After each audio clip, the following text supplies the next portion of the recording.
সংগ্রামী যৌথ মঞ্চ এবং গ্রুপ ডি চাকরি প্রার্থীরা হাওড়া স্টেশন ৯ নম্বর প্ল্যাটফর্ম থেকে মিছিল শুরু করলেন এবং নেতৃত্ব পরিষ্কার জানিয়ে দিয়েছেন পুলিশ তাদের অ্যারেস্ট করে দেখার পাশাপাশি এও বলেন কোর্টে যাওয়ার ওদের ক্ষমতা নেই। আপনারা দেখছেন নিউজ নদিয়া এক্সপ্রেস। চ্যানেলটিকে সাবস্ক্রাইব, লাইক, শেয়ার এবং ফেসবুক পেজটি ফলো করুন আর দেখতে থাকুন নিউজ নদিয়া এক্সপ্রেস।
আপনাদের এই যে জমায়েত, এই জমায়েত বেআইন না। পুলিশ বললো, পুলিশ কার কথাই বলছে।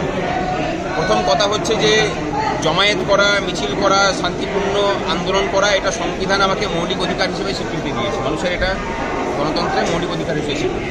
এবং হাওড়া পুলিশ কমিশনার সেদিন প্রেস কনফারেন্স করেছিলেন। হাওড়া পুলিশ কমিশনার সংবিধানের উপরে যান কিংবা উনি অন্য কোনো সংবিধান মানেন কিনা সেটা জানা নেই আমাদের।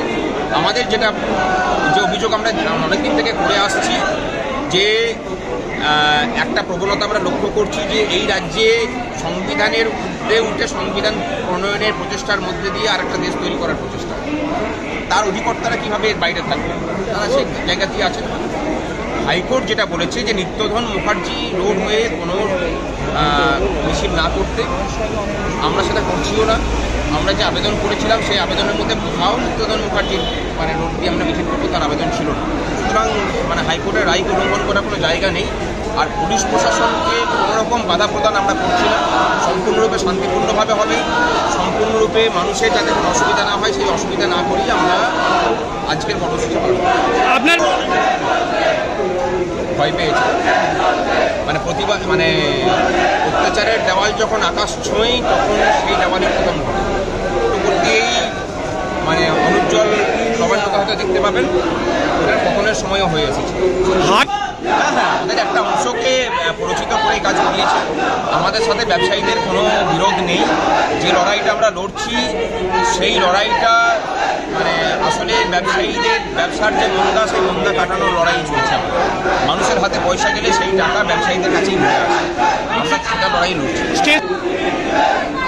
পুলিশের ক্ষমতা থাকলে অ্যারেস্ট করে দেখা আজকে আটকালে কি করবে? হবে সেখানেই শান্তিপূর্ণভাবে অবস্থান শুরু হবে। যদি অবস্থান না করতে না অবস্থান করার তো আমরা বলি না করতে দেওয়ার প্রশ্ন আসছে না।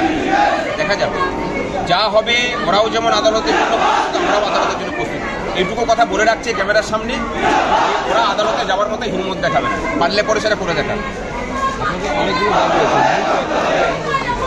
আমাদের দাবির মধ্যে প্রথম হচ্ছে যে 6 লক্ষ যে শূন্য পদ, সেখানে স্বচ্ছতার সাথে স্থায়ী নিয়োগ। এসএসসি 2016 সালে যারা পরীক্ষা দিয়েছিল তাদের সকলের ওয়েমার প্রকাশ এবং যোগ্যদের তালিকা প্রদান, সমস্ত রকম বকেয়া ডিএ মিটিয়ে দেওয়া, অস্থায়ী কর্মচারীদের স্থায়ীকরণ, নারী সুরক্ষার বিষয় এবং প্রতিহিংসামূলক বদলিকে বন্ধ করা।